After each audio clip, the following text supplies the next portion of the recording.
कायस्थ जाति का वर्णन चातुर्वर्ण व्यवस्था में नहीं आता है।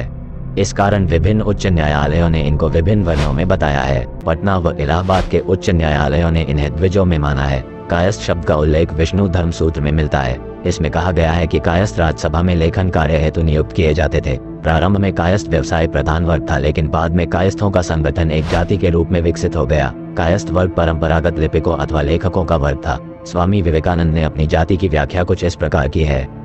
मैं उन महापुरुषों का वंशधर हूँ जिनके चरण कमलों पर प्रत्येक ब्राह्मण यमाय धर्मराजाय चित्रगुप्ताय व नमः का उच्चारण करते हुए पुष्पांजलि प्रदान करता है और जिनके वंशज विशुद्ध रूप से क्षत्रिय हैं। यदि अपने पुराणों पर विश्वास हो तो इन समाज सुधारकों को जान लेना चाहिए कि मेरी जाति ने पुराने जमाने में अन्य सेवाओं के अतिरिक्त कई शताब्दियों तक आधे भारत पर शासन किया था।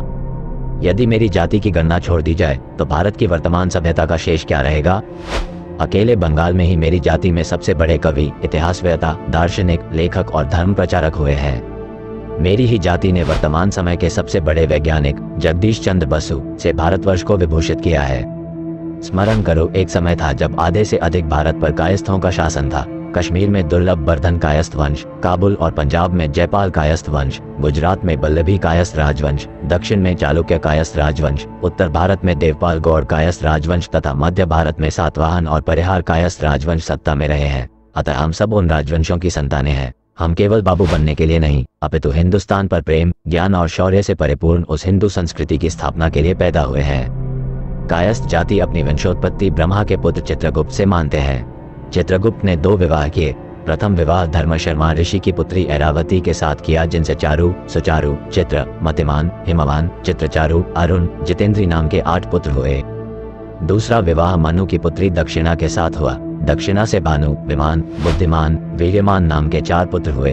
इन 12 पुत्रों के वंश में क्रम से 12 शाखाएं कायस्थों की अलग अलग क्षेत्रों में रहने से हो गई, जो इस प्रकार है: 1 माथुर 2, श्रीवास्तव 3, सूर्यध्वज 4, निगम 5, भटनागर 6, सक्सेना 7, गौड़ 8, अम्बष्ट 9, वाल्मीकि 10, अष्टाना 11, कुलश्रेष्ठ 12, कर्ण। प्रथम पुत्र भानु कहलाए, जिनका राशि नाम धर्मध्वज था। चित्रगुप्त जी ने श्री भानु को श्रीवास, श्रीनगर और कांधार क्षेत्रों में राज्य स्थापित करने के लिए भेजा था।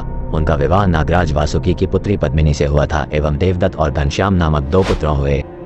देवदत्त को कश्मीर एवं घनश्याम को सिंधु नदी के तट का राज्य मिला। श्रीवास्तव 2 वर्गों में विभाजित हैं, खर एवं दूसर। इनके वंशज आगे चलकर कुछ विभागों में विभाजित हुए, जिन्हें अल कहा जाता है।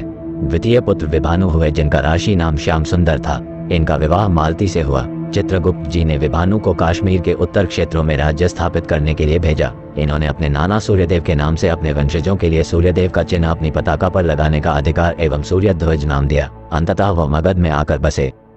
तृतीय पुत्र विश्वभानु हुए, जिनका राशि नाम दीनदयाल था और ये देवी शाकंभरी की आराधना करते थे। चित्रगुप्त जी ने उनको चित्रकूट और नर्मदा के समीप वाल्मीकि क्षेत्र में राज्य स्थापित करने के लिए भेजा था। इनका विवाह नागन्या देवी बिंबवती से हुआ एवं इन्होंने अपने जीवन का एक बड़ा भाग नर्मदा नदी के तट पर तपस्या करते हुए बिताया, जहां तपस्या करते हुए उनका पूर्ण शरीर वाल्मीकि नामक लता से ढक गया था। अतः इनके वंशज वाल्मीकि नाम से जाने गए और वल्लभपंथी बने। इनके पुत्र श्री चंद्रकांत गुजरात जाकर बसे तथा अन्य पुत्र अपने परिवारों के साथ उत्तर भारत में गंगा और हिमालय के समीप प्रवासित हुए। वर्तमान में इनके वंशज गुजरात और महाराष्ट्र में पाए जाते हैं। उनको वल्लभी कायस्थ भी कहा जाता है। चौथे पुत्र वीर्यभानु का राशि नाम माधवराव था और इनका विवाह देवी सिंहध्वनि से हुआ था। ये देवी शाकंभरी की पूजा किया करते थे।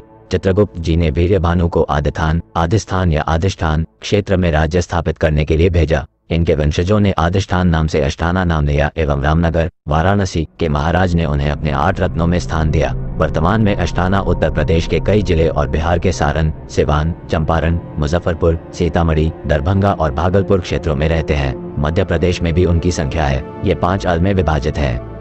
ऐरावती के प्रथम पुत्र का नाम चारु था एवं ये गुरु मथुरे के शिष्य थे तथा इनका राशि नाम धुरंधर था। इनका विवाह नागपुत्री पंजाक्षी से हुआ एवं ये दुर्गा के भक्त थे।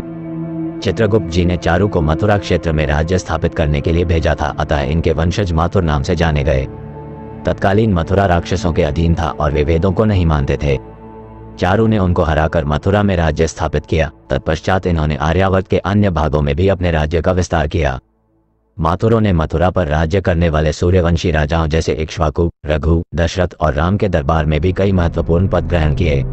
एक मान्यता अनुसार माथुरों ने पांड्या राज्य की स्थापना की, जो कि वर्तमान में मदुरै, त्रिनिवेल्ली जैसे क्षेत्रों में फैला था। माथुरों के दूत रोम के ऑगस्ट कैसर के दरबार में भी गए थे।